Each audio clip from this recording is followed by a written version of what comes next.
Zach, let me get this straight.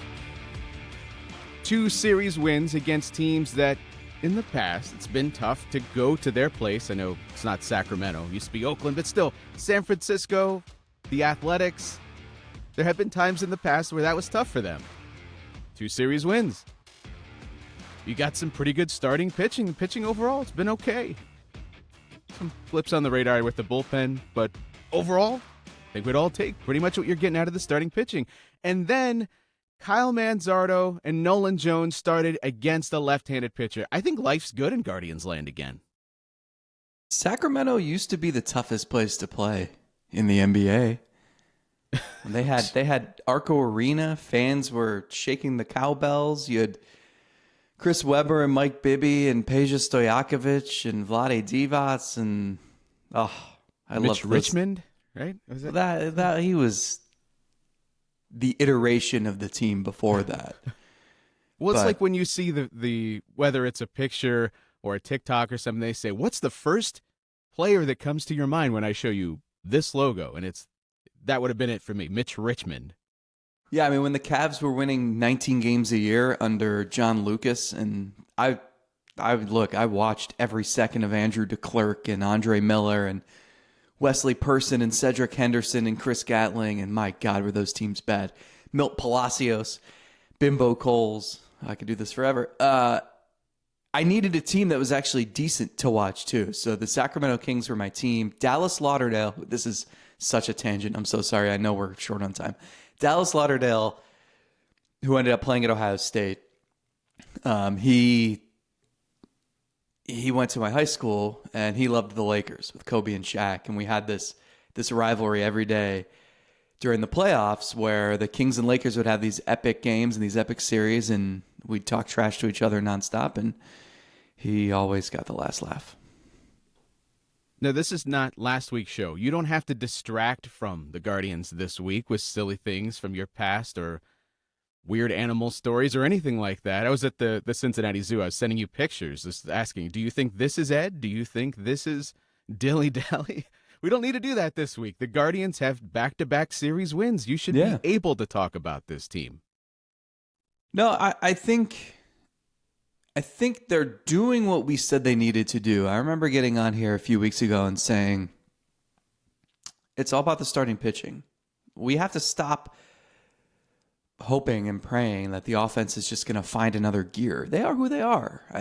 This is not going to be the strength of the team, at least not until you get some new pieces in there. And then maybe it's a little bit easier for other guys to develop or just, I'm not looking at any point in 2025 saying, yeah, man, Cleveland's offense, that's going to be tough to shut down. That's if you do that, you can beat them. No, it's for this team to win and to survive this season, it's the starting pitching, and that's set the tone. I mean, you look at the games they won this week, they didn't beat anybody 8-2. No, they were squeaking out 3-2, 4-2, 3-0 wins, and that's okay.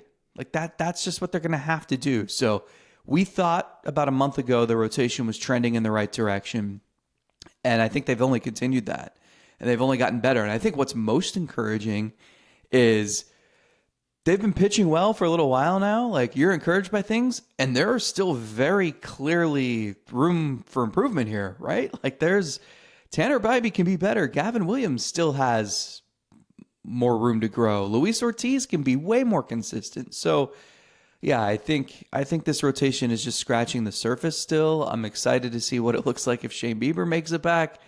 If this team's going to do anything this season, that's the strength. That's the backbone. And not only that, but the Bybee, Ortiz, Williams, and Cecconi part of this, and you can throw Logan Allen in there if you want. Those guys aren't going anywhere.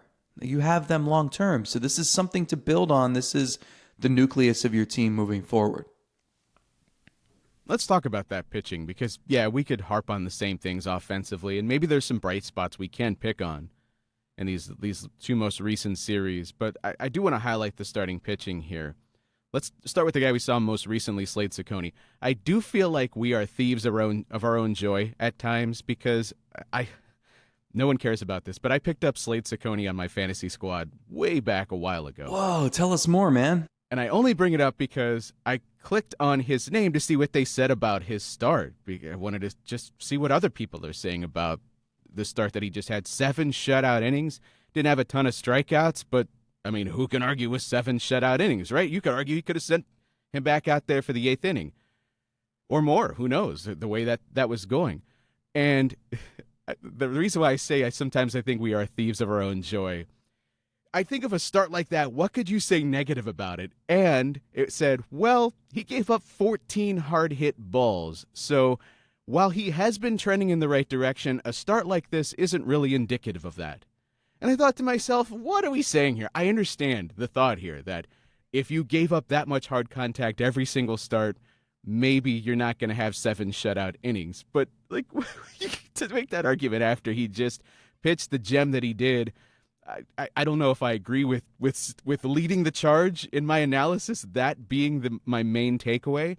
And for him, a guy that is still building up pitch count. We all love sexy strikeouts. I mean, watching Ortiz hurl his 10, that was fantastic. But also for him, efficiency, not walking guys. I'll take the contact, and maybe the defense can get you out of it. And I think for him, as he's building that pitch count and trying to get deeper into these games, if he's having some starts here where he doesn't strike out a ton of guys and has to rely on the defense a little bit, I'm fine with that. But overall, who couldn't come away encouraged unless you're the guy writing the fantasy write-ups that I'm just going to choose to ignore?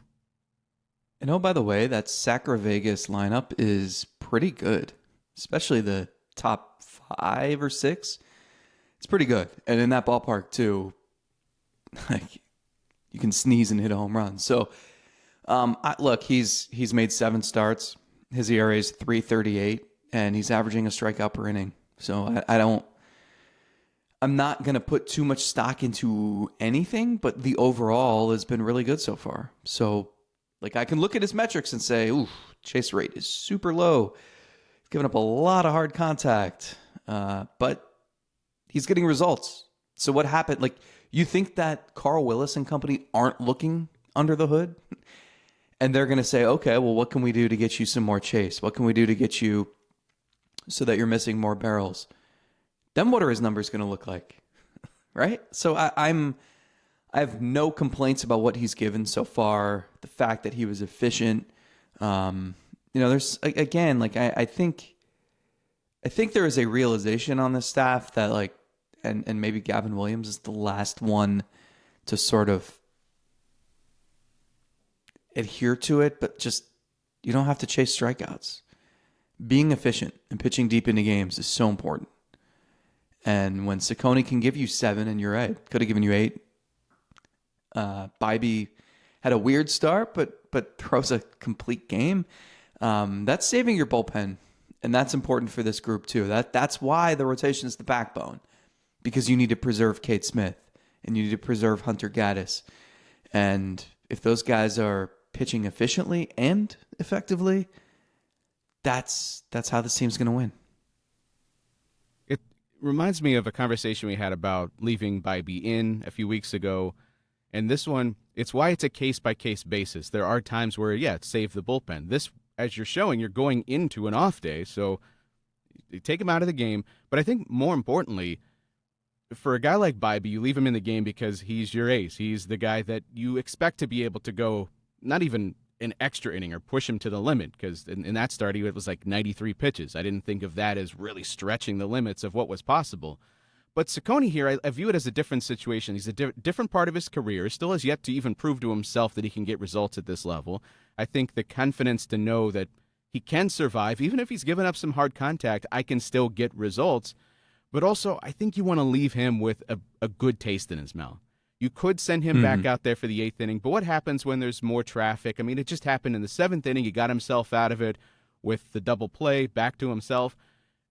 I think you take this as an opportunity to let's take this victory, let's bring in the guys that we trust, and hopefully we ride this to the series win that we all want. And I think that's why you have to look at these things case-by-case basis.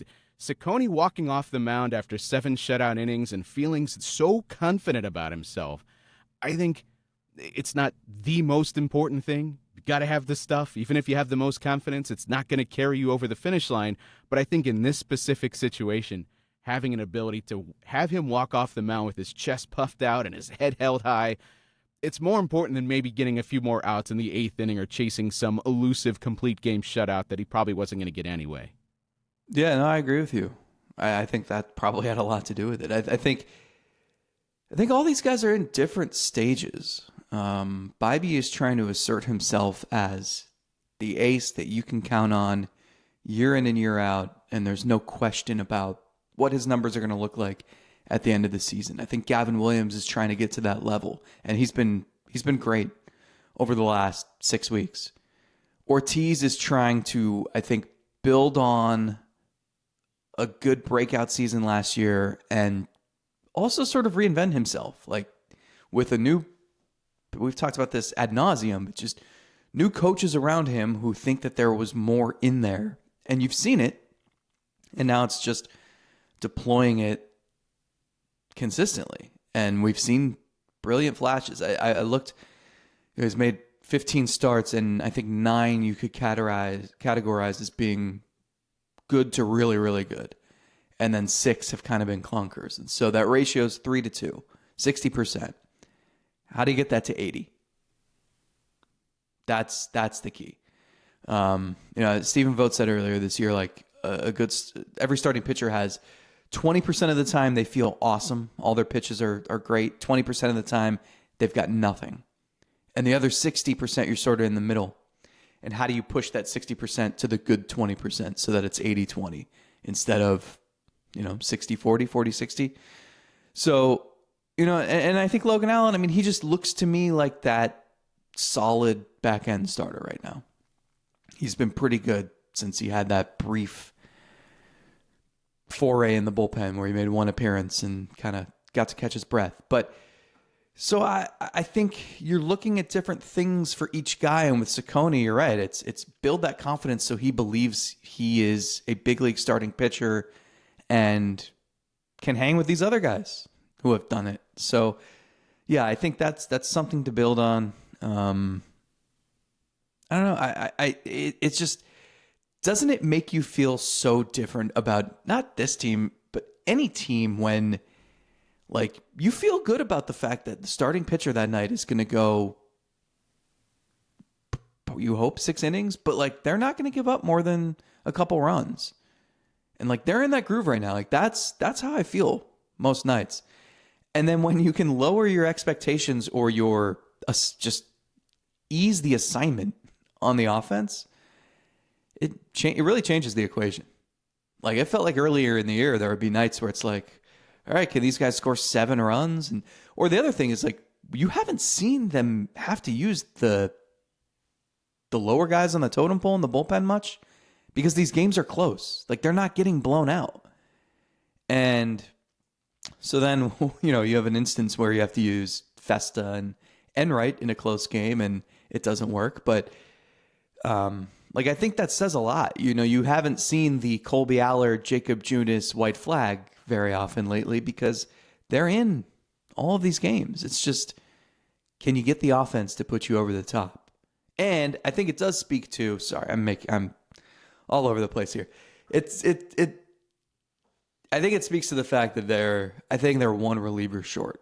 They need one more reliever in that circle of trust. I think the Andrew Walters injury is a killer because if you're playing this way, and this is how they played last year, this is how they played a couple years before that, and their offense was better in those years, but when you have that many close games, like you have to have nights where it's like, all right, we don't have Cade Smith tonight, and we're playing another close game because their starting pitching's great, and our offense just isn't good enough. But we don't have Cade Smith, but we've got Andrew Walters, and he can get the outs in the 7th inning tonight. No big deal. Like, they don't really have that. So I think that's where this team is, and I think that's, more 5 weeks from the trade deadline, and I don't know what they're going to do yet. They don't know what they're going to do yet, but like they could use another trusted reliever if they believe that they can do something later on in the calendar. Yeah, Stephen Vogt's been trying to make Fetch, or in this case, Festa, happen, and it's been hit and miss there. But also, I realize bullpens evolve not even year to year, but like month to month.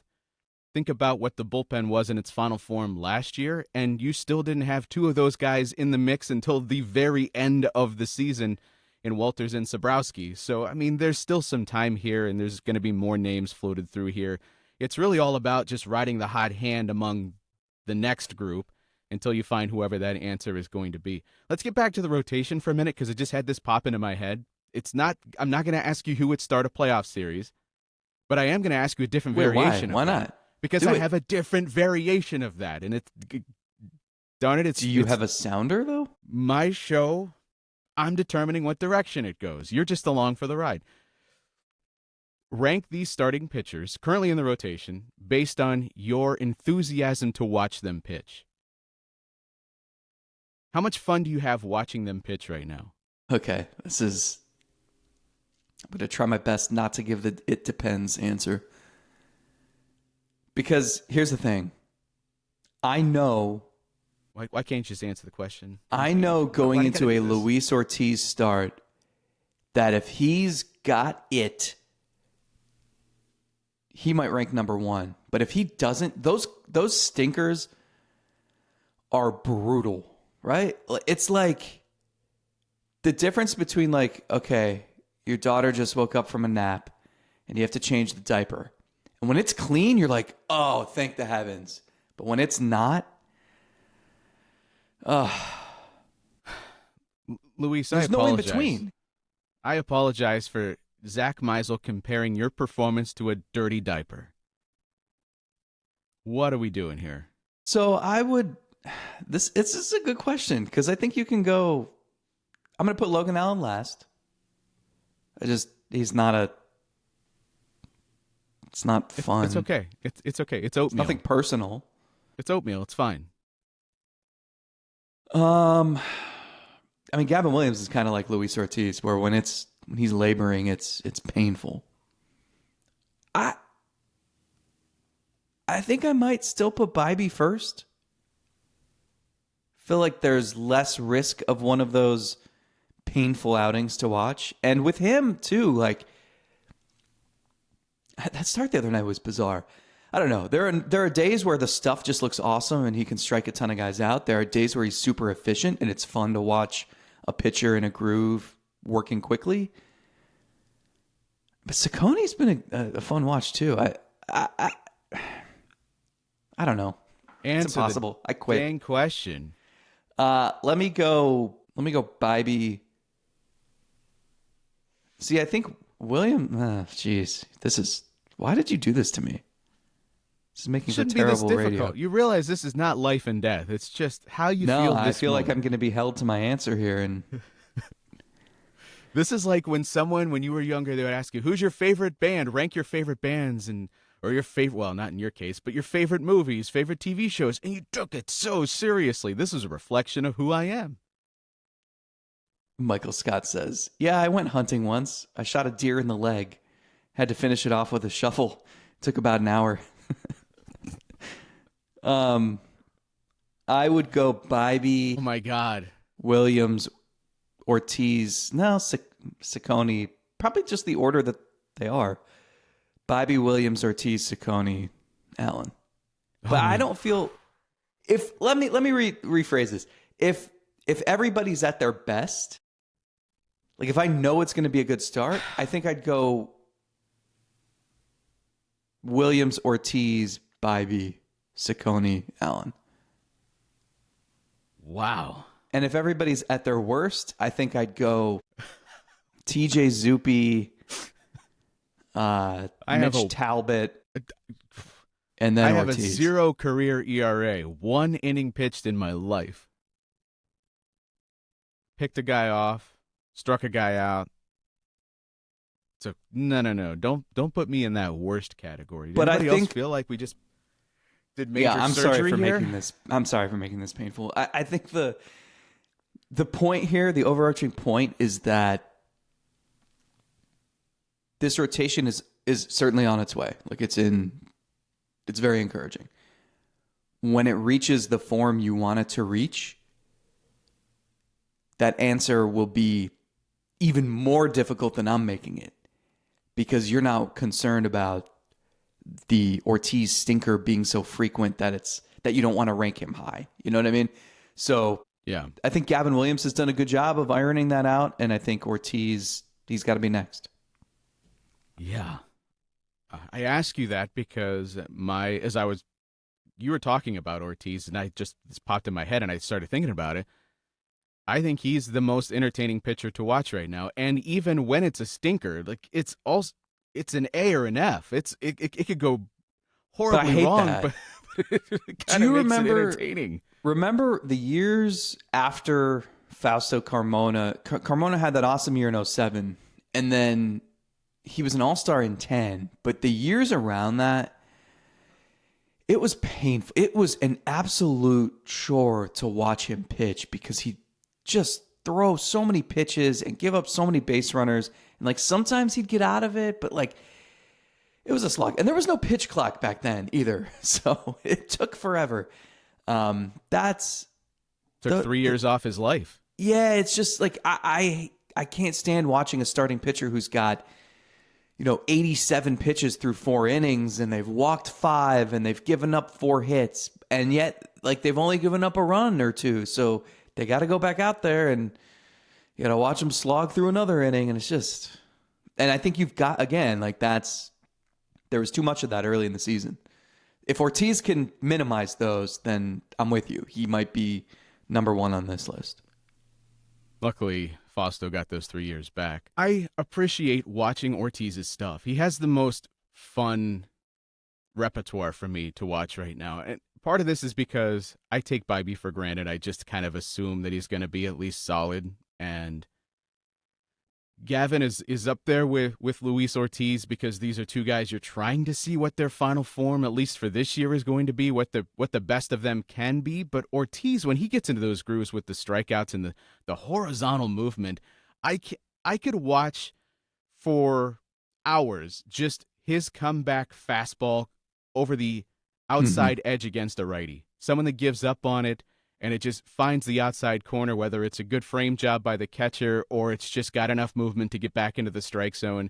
And seeing the disappointment on the hitter's face when they give up on that 95-mile-per-hour heater on the outside corner, it's so much fun. And seeing the run that can make guys look foolish when they swing at it because they think it's going to be in one spot and it ends up in a completely different area. And we already talked about the effortless velocity that it seems like he throws with. Sometimes when he hits 97, 98, you're like, where did that even come from? The ball just exploded out of his mitts. That's incredible. So I just found an appreciation in watching him. Is it always pretty? No, of course it's not. But I mean, we have seen positive trends for the most part. I mean, look at the rolling numbers. The rolling fielding independent pitching has just been solidly going down. Yes, there's a few blips here and there where it shoots back up, but he is clearly on the path to being a better pitcher than even we've seen so far. And I love that they've unlocked this element of the strikeout, because when you watch certain guys pitch, we say this all the time, they have the stuff to get Ks, but they can't get it. Emmanuel Clase is like the biggest indicator of someone that you think when you throw like he does, you would get more swing and miss, but you just don't.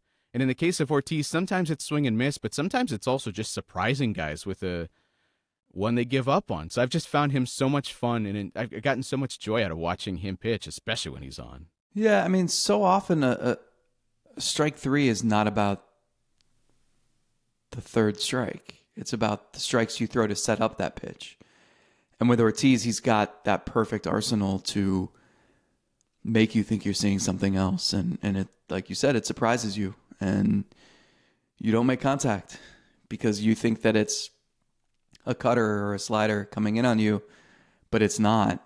It's the stuff moving away, or it's the fastball riding up. And I think that's part of why it looks effortless, because he's done a better job at just tunneling everything. So, the arm action is the same on the sweeper as it is on the sinker, and you have no idea what pitch is coming your way. And if you look at the metrics on all the pitches, like if we eliminate the cutter, which has gotten hit hard this season, and that's the pitch he throws the least, but like the other 4 pitches all have really good attributes about them.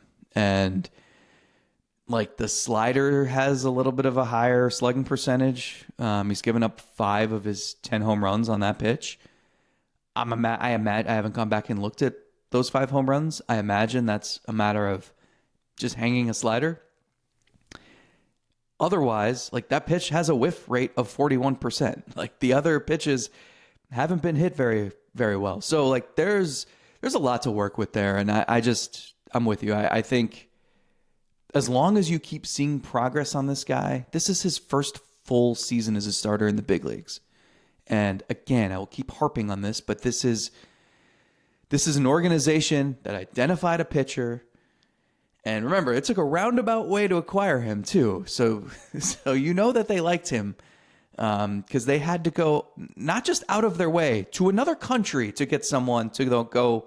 Like Cleveland to Pittsburgh isn't very far, and they had to take the Hoynesy flight path and go through Toronto to get Luis Ortiz, and so you know that they're like when they make a trade. Like they've studied guys, they've watched video, and it wasn't just his 6 dominant innings against them last August. It was like they spend time in the offseason. You have analysts looking at video and then mentioning to Carl Willis, like, hey, check this out. What do you think of this guy? What could we do with him? And, so you know that this isn't going to happen overnight, and it's going to be a process. And even things that the team thought they could help him with, like they have to learn, they have to get evidence, and then maybe adjust their expectations and their plan. And so, yeah, I mean, like, don't you feel much better about him than you did in March or you did in April? Yeah, of course. And the goal would be to feel much better about him in September than you do now. And I feel like we're on that path. It's a very encouraging thing.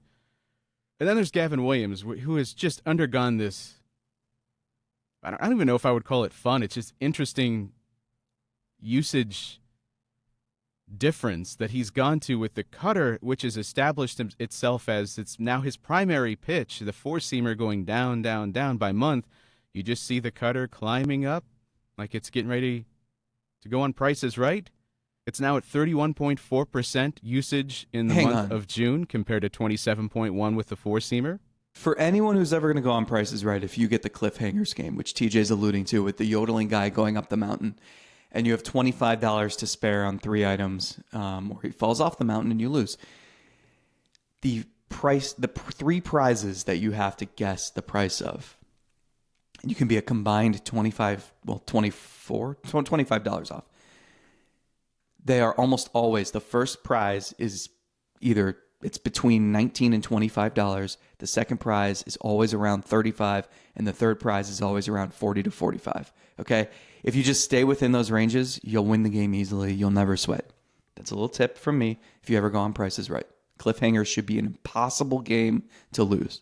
And if there's anyone that's studied every element of not only the game, but the TV show, period, it's you. They probably wouldn't even let you on the show because you have so much inside knowledge of the show. So that it would be a very unwise decision. The weirdest thing about me is I run on the treadmill 5-6 days a week, and I always have to have Price is Right on the TV. Like even when it's not on, you've recorded it. You got DVR, you got old ones. You find them on YouTube? You ever watch old YouTube ones? I watched a Bob Barker one from 1995 the other day. They gave away a Plymouth. It was $10,000. Bob Barker ones are the greatest. The way you would just make fun of certain people. He roasted this 20-year-old contestant. Oh, it's great. Why would you... we're going to go back to pitching now. Why would you switch the usage? Why would you start throwing the cutter a lot more? I would think probably because you don't like the results you're getting from the 4-seamer, and you're looking for any way to get them off of it. And throwing another variation of a fastball that goes a different direction, slightly different speed. Obviously, 4-seamer can get you up into the 95, 97 range. Cutter's probably going to live more in the 92, 93. So just based on velocity differentiation, different direction, hopefully that makes it a little less predictable that you're going to throw a 4-seamer. If that's the goal, it is working. at least in terms of the expected slugging numbers, based on the fastball. In the month of June, the expected slugging was 640 on the four-seam fastball. The cutter was down at 138. And so I don't know who just looked at this, some intern maybe that said, hey, maybe we should just reverse these, but clearly throwing the cutter more. Now the cutter, the expected slugging percentage in the month of June is 258. The four-seamer is 261. So that's gone down. Now, maybe that is some just regression. Maybe not everyone's just going to crush the four-seamer. It's probably not all related to that, but I would think that it's maybe somewhat related to that. But what I am curious to see, is this actually part of who he's going to be, or is this just taking like the meme of the guy slapping the tape on the leaky whatever that is, and you're just cutter, you're just slapping the tape on whatever that product is, and this is just a temporary fix until maybe you get into the off season and think, okay, what else can we do to make that four-seamer a little less predictable and maybe a little less worthy of getting slugged to the wall and beyond it? Well, I might have shared this on this show, but remember like a month ago or so where he busted out a sinker? I think those of us who noticed it were like, huh? What? And I brought it up to him. I think we were in Detroit. And he's like, oh, yeah, I'm always tinkering with stuff. Just wait until I unleash this knuckleball I've been working on. And he said Carl Willis wouldn't let him. And with him, like, he's got the driest sense of humor. He's not being serious, but you do wonder, like, I don't know. I don't know with him. I think this is a guy who knows he has elite stuff, but is still trying to understand how it plays. Because look, you have to look no further than the first pitch of 3 outings in a span of like 2 weeks, where he threw a first pitch fastball to start the game and it went over the fence, right? If hitters can sit on 97, 98, and they know it's coming, they can hit it. It's the same if it's 100, 101. So how do you make it a little surprising? I think Shane Bieber did the same thing years ago. Remember, he started throwing his cutter a ton, and I think it was to get guys off the fastball because his fastball was hittable like Gavin Williams has been. And also, it helps the sweeper too. And I think that's helped with Gavin Williams too. The sweeper's been a phenomenal pitch for him. Pitches have to work in harmony, right? You know, if you've got a fastball going up and you've got the curveball going down, those pitches work in conjunction for Gavin Williams. Cutter, it's going a little horizontal. And so if you're a hitter, you're thinking you're picking up a fastball, but it's not. It's a cutter. Or you're thinking you're picking up the cutter, but it's not. It's the sweeper. So all these pitches have to work together to be really effective. You can't just come up here and be like, well, I throw a really hard fastball and I'm 6'6" and I'm built like a house and I can just blow it by guys at the letters. And it's like, but they're going to adjust to that. You might be able to do that at one point, but you have to constantly be tinkering. And it's tough to be making sweeping changes to your repertoire in season. And so I give him a ton of credit for figuring that out and feeling confident enough to throw these pitches with conviction when, like, it's going to be a trial period. But I think he's unlocked something that works here. And as you said, it's working now. Might not be forever. Might have to keep making adjustments and counter back when hitters have figured out the cutter. But that's what the best pitchers do. And he's got that baseline where, like, the fastball is so good, the curveball could be so good, the sweeper looks really good. Like, that's really good. Start there. You know that. Now it's just, how do you get these pitches to work in unison so that they're most effective? And he's got to figure that out. Like you said, Clase, and I think it's a perfect example of, hey, the cutter is what an incredible weapon, and the slider we've seen at times has been awesome. How do you make them work at their best together so that hitters have no idea what to do? I still feel like, and it's flex tape, by the way. Flex tape is the slap it on the leaky jug of water. That's what this sort of feels like. You're right. Not too often you're going to change a whole shape of a pitch in the middle of the season. You're going to scrap something and make something completely new. Probably not. You need a lot of time in the lab to know how that's going to react over time. You need to get comfortable with it. So you don't often see that. Now, in season, you do at least get the benefit of seeing instant hitter reaction. So you get more feedback than you would get in the offseason, as opposed to I got to wait till spring training and see how guys react to this. But the one thing a pitcher can do is certainly change how often and what counts they throw certain pitches. You got to have the confidence that it's going to be in the strike zone. So that's an important thing. But I don't think this is like we're seeing Gavin Williams, his first pitch just needs to be the cutter, and that's going to be the best version of himself. I think maybe just for this year, I think back on, remember several years ago, Trevor Bauer was trying to figure out his slider, and I had a conversation with him where he told me he basically figured it out via happy accident because he was trying to do something else, and he was just playing around with grips, and then he tucked his thumb underneath when he was throwing a pitch, and he realized when he tucked his thumb, he finally got the action he wanted on the slider because the ball would have the freedom to escape and leave the right fingertip that he wanted, as opposed to when the thumb's on the bottom and like maybe that would be the last thing that touched the ball. And he figured that out in the middle of the season. He had some success with it, and then he got into the offseason, and he completely scrapped all of that and started new and started fresh. But he did that with the benefit of knowing, okay, this is how I can get to the action I want, but this isn't the final form of what I want the slider to be. But he just utilized that through the rest of the season to try to get results, and it helped push him forward into what eventually became a better performance in his final years in Cleveland. And I think maybe this is just a similar thing. Maybe Carl Willis is helping here. Okay, we're gonna do this. We look at these charts. Look at how much better you are when we can take guys off the four-seam fastball. And I think this is just a evidence of a team that knows what they're doing with pitching and are going to try to help guys get through maybe what could still use some cleaning up, but you're not going to be able to do that in the middle of the season most often. That's why I think it's encouraging that they've, with Gavin Williams, like he's making all these adjustments and he's looked really good for a while now.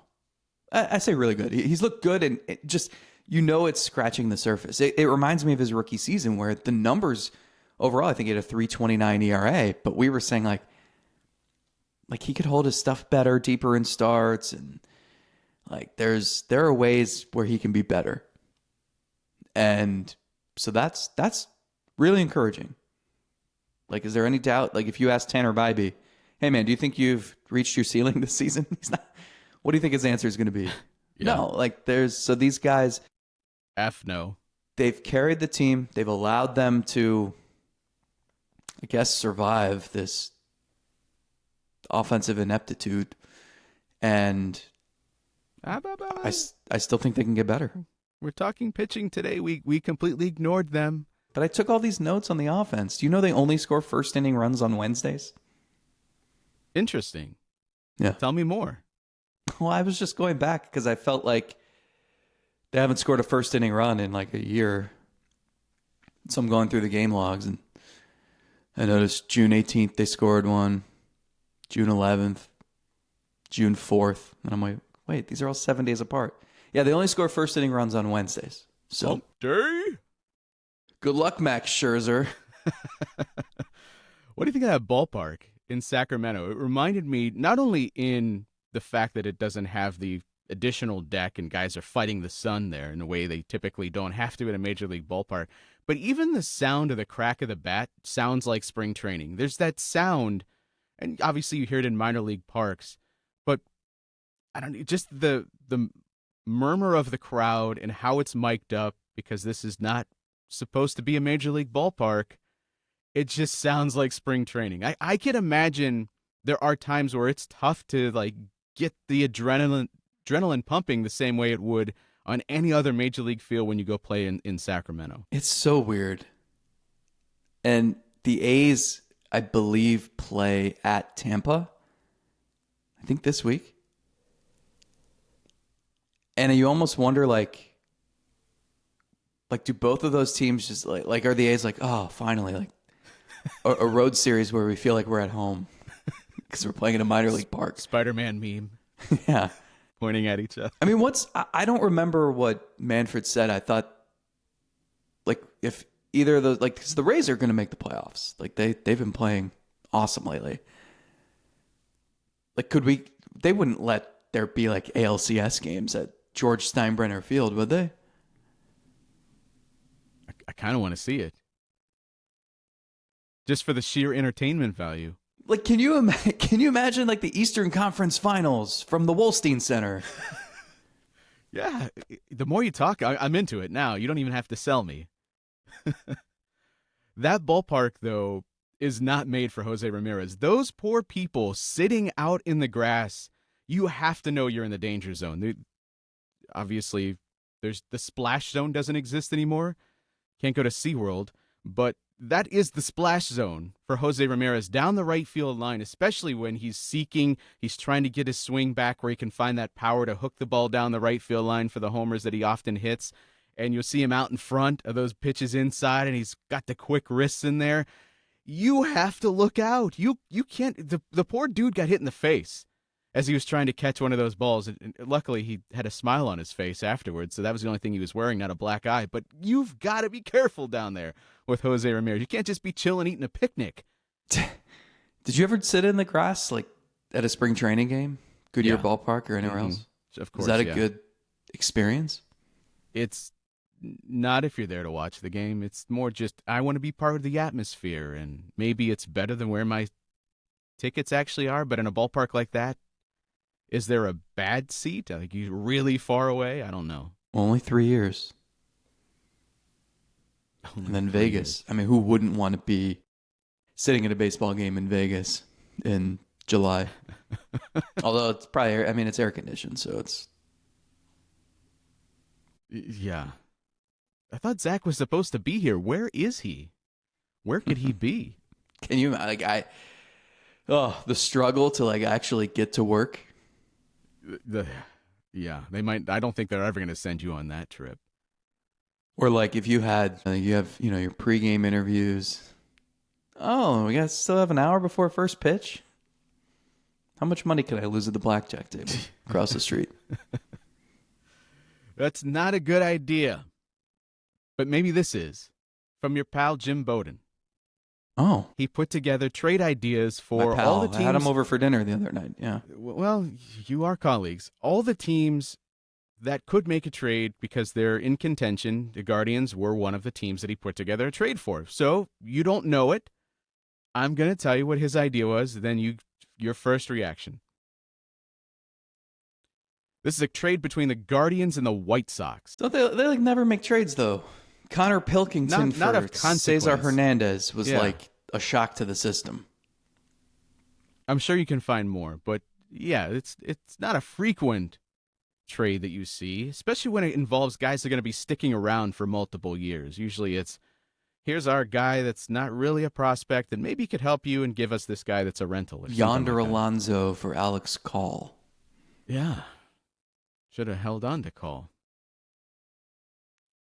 Luis Robert Jr., Luis Robert, from the White Sox for two prospects, Jason Chourio, Ralphie Velasquez. Your initial thought is, that's it. Your initial thought is? My initial thought is I need maybe someone not in, am I Chris Antonetti in this exercise?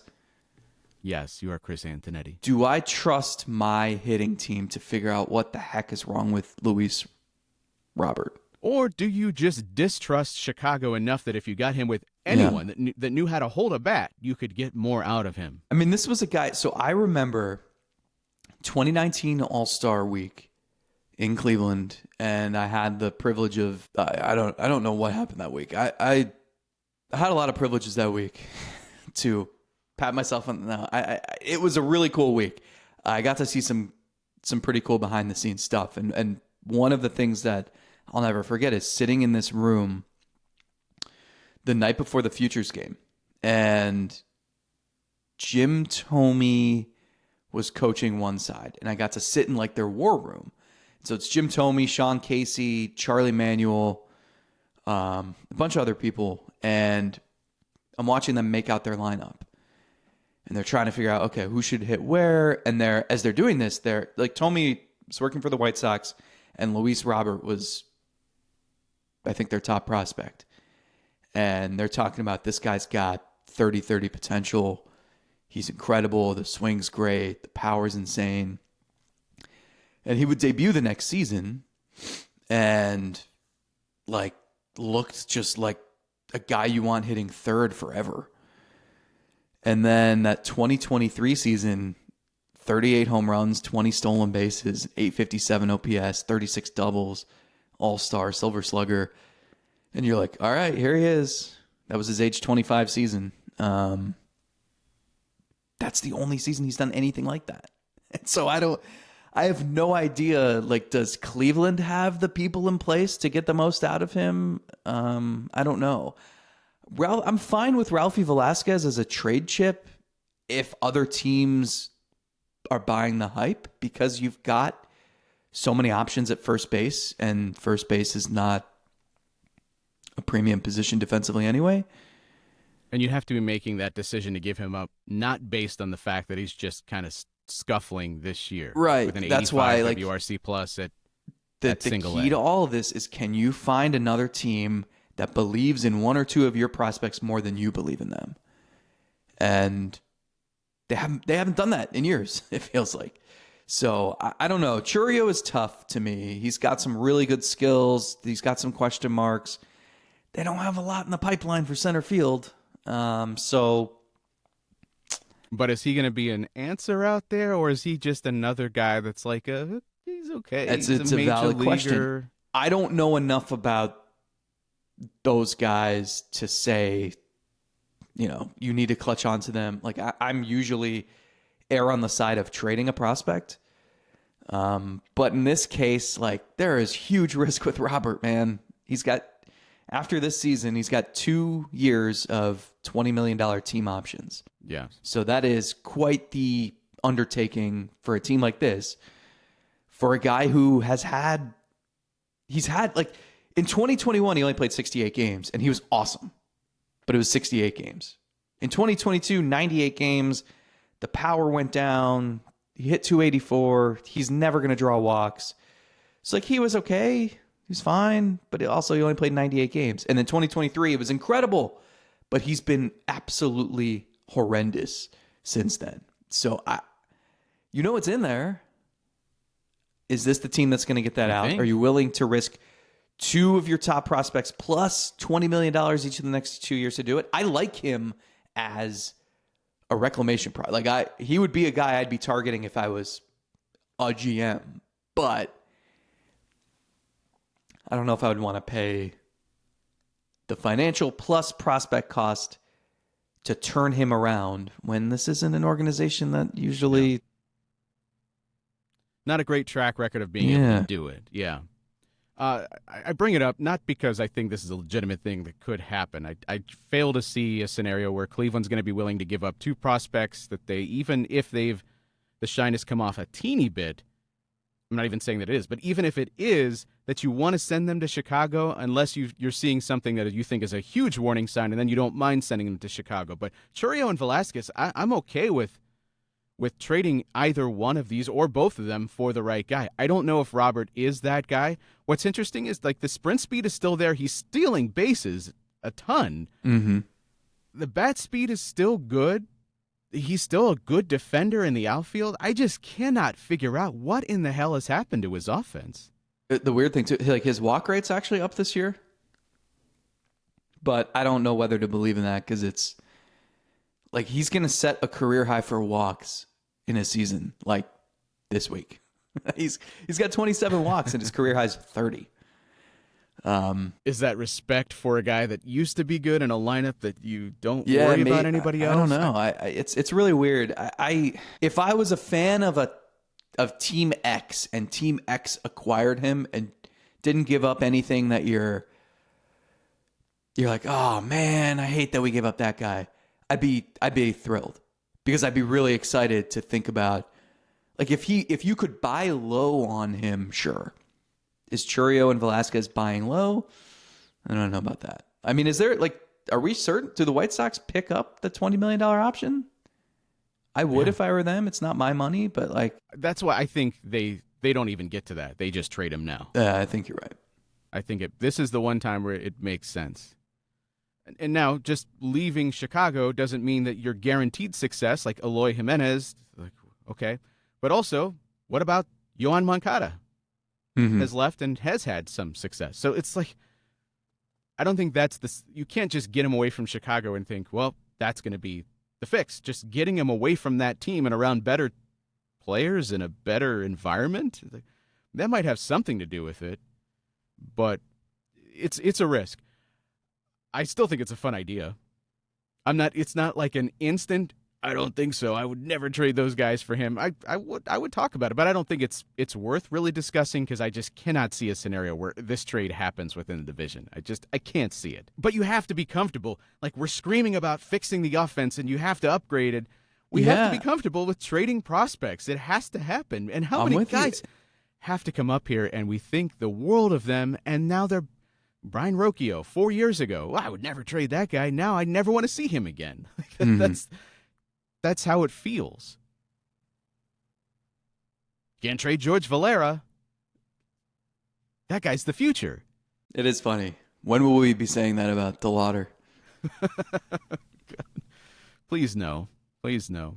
I know you got to get out of here. I want to apologize. We missed our Patreon show this past week. I was out of town. I was in Cincinnati for like a week. My daughter had nationals down there for dance. They came away with a judges award. So proud of my daughter for her first nationals. Can't wait for next year, where she's going to have like 3 dances, part of it, and a solo. It's going to be fun. We're never going to record a podcast, are we? We got that out of the way. You've got your own stuff going on in your world that's been a little crazy. I don't know how much you want to share about that, but we will make it up, whether it's this week or in the coming up in July. Although we have another vacation planned for July, so you just maybe are never going to see me again. Maybe people will be celebrating that. Go find a new co-host. Well, I had the same thing to say to you. You might notice the lack of a background. There's a reason for that. In like about a month, the background will be much bigger and better. I'll just say that. Bigger and better. Because you are going to be recording from Las Vegas. Or from the Bob Barker Studios in Glendale, California. But 3 years, you'll be making a stop in Sacramento. Just real quickly, it'll be just the stopgap. Wine country. Studio. Look at that. We got through the whole show without complaining too much about the offense. It can be done. Took all these notes on the offense. Come on, man. Hit me with one. Real quick. Rapid fire. For a manager who hates platoons, or the word platoon, maybe this weekend was some evidence that he should take his own advice?